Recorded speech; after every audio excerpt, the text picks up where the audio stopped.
My parents openly favored my sister's kids, telling mine to wait for leftovers, but they wouldn't see the storm I had planned. Thanksgiving had always been a family battlefield, but this year was different. From the moment we stepped into my parents' New York townhouse, the hierarchy was obvious. My children, Ava 9 and Max 7, were subtly steered toward the back of the line, while my sister's kids were served first prime dishes, golden turkey slices, and freshly baked pies. I smiled politely, sitting at the table, but inside, anger simmered. Liam, my husband, noticed the tension and whispered, "Ignore it." I shook my head. No, this time I wasn't ignoring it. My children deserved respect, and my parents' blatant favoritism would finally have consequences. My sister, Claire, was busy bragging about her twins' academic achievements, oblivious to Ava's recent science fair victory and Max's art contest prize. My parents nodded and cooed, ignoring the accomplishments of my kids. I clenched my fists under the table. It was clear they had no intention of being fair, so I decided to take control.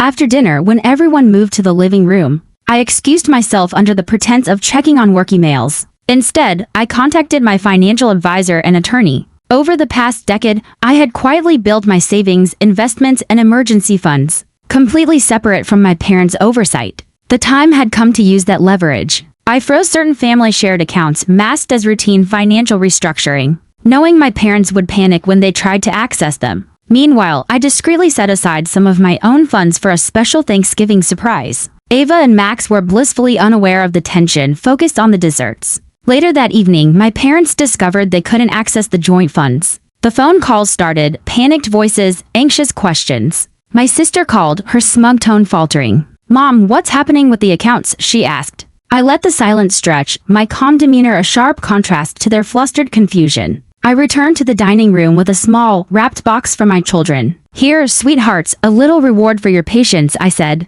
Ava's eyes lit up. Max grinned. "Thank you, Mom," they chorused. Meanwhile, my parents' gaze flickered toward me, realizing for the first time that I was no longer the passive daughter. Liam looked impressed, leaning close. "You've planned this well," I nodded. This wasn't petty revenge, it was a calculated lesson in fairness. My children deserved to see that justice sometimes required action, not silence. By the end of the night, my parents were subdued, Claire's confidence shaken. They hadn't anticipated that I would quietly wield my influence, or that I had been preparing this for months. It was only the beginning. But already I felt a sense of empowerment that had been missing for years. They thought I'd stay quiet after Thanksgiving, but the real lesson was about to begin. The next morning, the aftermath of Thanksgiving was palpable. My parents were flustered, trying to access accounts that had been frozen. Claire called repeatedly, her voice dripping with frustration. How did she do this? "Mom, Dad, can't you fix it?" I calmly sipped my coffee in my own kitchen, Ava and Max at the table, laughing over cartoons.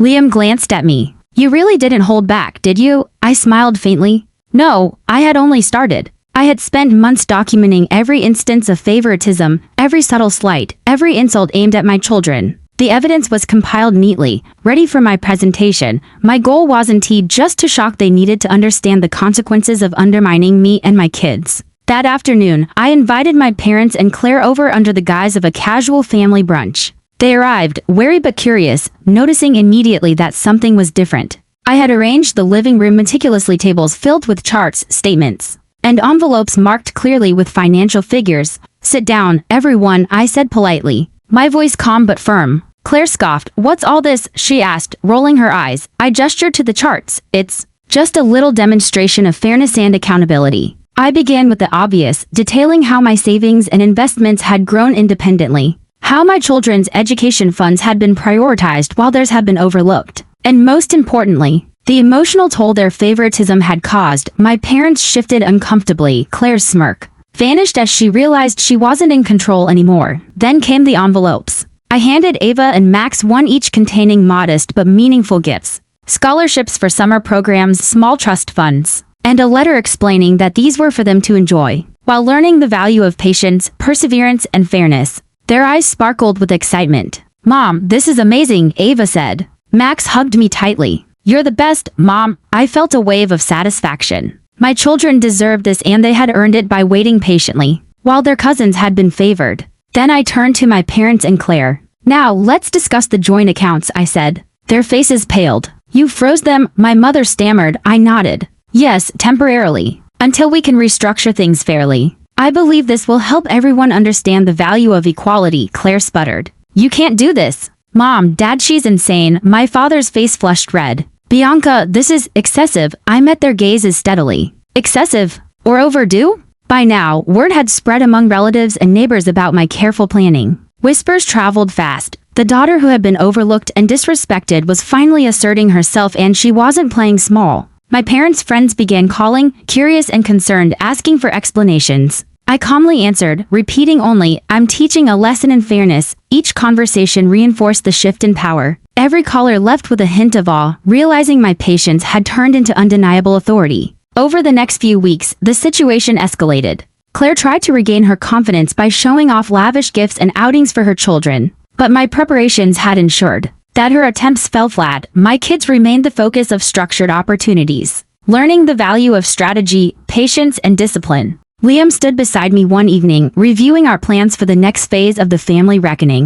"This is brilliant," he said. "You've taken something deeply personal and turned it into a lesson that will leave a mark for years." I smiled. "Exactly. It's not revenge for revenge's sake. It's about making sure my children and my family understand accountability." Finally, I organized a small family review dinner. Claire arrived, tension visible in every step. I greeted her politely, then gestured for everyone to sit. "Tonight," I began, "we're reviewing the results of our Thanksgiving lessons." I explained each move, emphasizing fairness, consequences, and measured responses. Every glance around the table reinforced my control of the room. Using spreadsheets and charts, I demonstrated exactly how I had allocated resources, highlighting how my children's patience had been rewarded, while Claire's brazen favoritism had backfired. I had also compiled emotional impact logs, emails, notes, and conversations demonstrating the tension and distress caused by their choices. The precision left them visibly stunned. By the end of the night, Claire and my parents were speechless. They realized that the daughter they had underestimated had orchestrated a plan that was both fair and unyielding.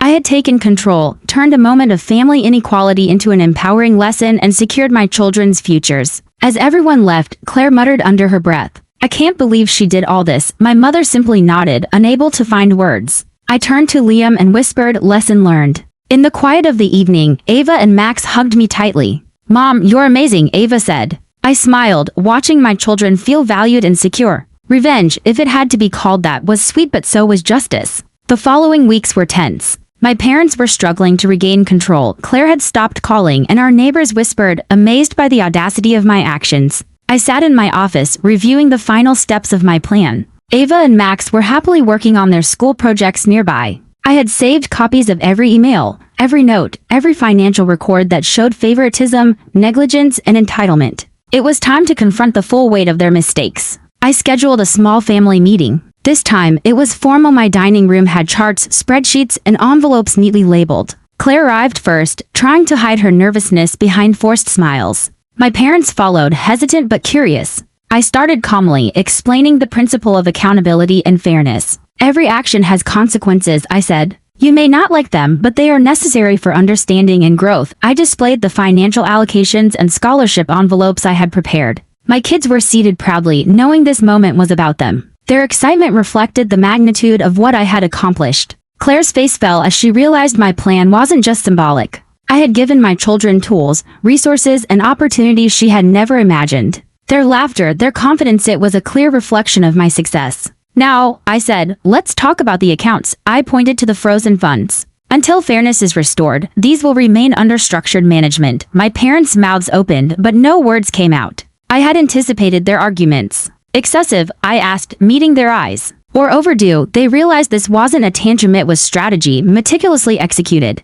Claire tried to interject, but I calmly continued, presenting the emotional impact logs. Every email, note, and record highlighted how her children's entitlement had caused tension and how my children's patience had earned them true rewards. My presence remained composed, authoritative, and deliberate. By the end of the evening, silence had settled over the room. Claire finally muttered, I can't believe she did all this. My mother nodded, unable to speak. My father's face was pale, realizing the daughter they underestimated had orchestrated a flawless plan. Ava and Max hugged me tightly. Mom, you're the best, Ava said. Max added, you taught them a lesson they'll never forget. I smiled, knowing justice had been served without cruelty, smart, calculated, and impactful. Weeks passed, and the family dynamic shifted permanently. My parents had finally learned respect and fairness, Claire's attitude softened, and my children thrived in ways they never had before. Every email, every note, every envelope had been part of a bigger plan, a plan that balanced revenge with empowerment. I had taught them that actions have consequences,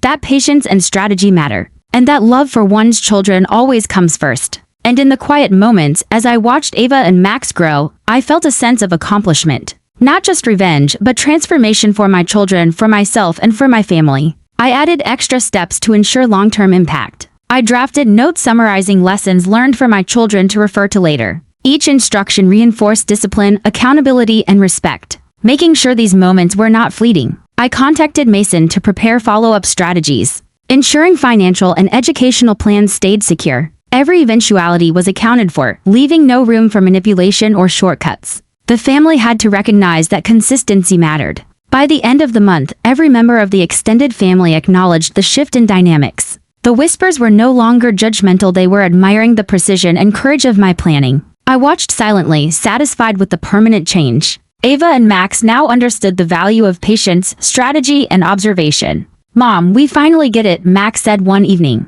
I smiled, knowing the lessons extended far beyond finances or favors, they were lessons for life. Finally, I shared parts of this story on my YouTube channel. The response was overwhelming: messages, shares, and comments from viewers amazed by the execution of measured justice. Epic Revenge was not just my children's victory, it became a story inspiring others. And in the end, I realized the ultimate lesson: true power is subtle, precise, and empowering. Revenge was sweet, but ensuring that fairness and accountability lasted forever was priceless. For more shocking revenge stories and dramatic family turnarounds, subscribe to my YouTube channel Epic Revenge.